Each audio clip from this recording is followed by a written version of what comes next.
Hey, Jen here. I'm a little squinty today because it's bright outside for once in a long time, and I wanted to talk to you about eye language.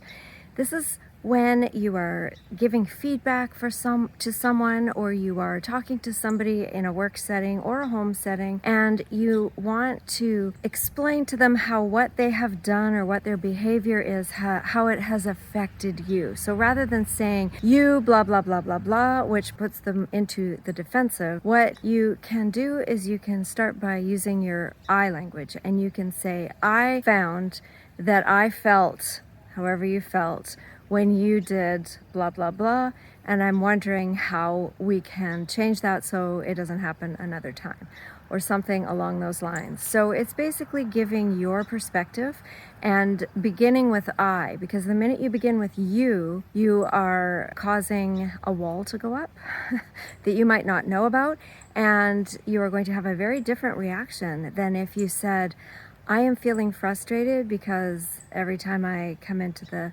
bathroom there are bits of laundry that have missed the hamper, and I know that you love to try your basketball and yet I would really prefer it to go into the basket because it's an extra step to pick it up, right? So it's hard to argue with how someone feels.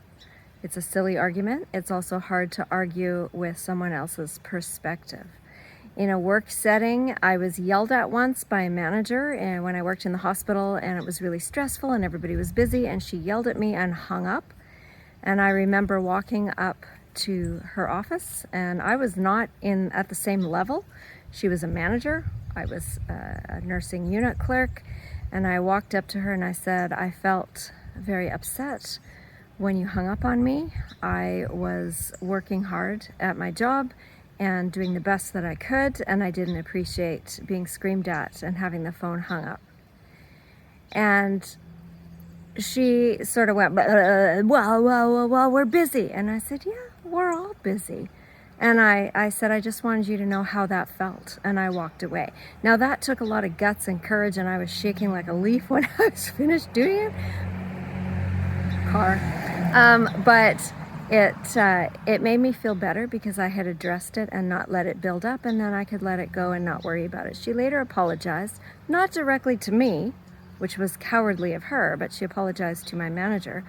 In any event, she felt bad and it made her think. So eye language is a very powerful tool to use in communication in the workplace and in your personal relationships. If you like this video, hit the like button. That helps the YouTube gremlins know that this is a good topic, and subscribe if you haven't already, and I will see you in the next video.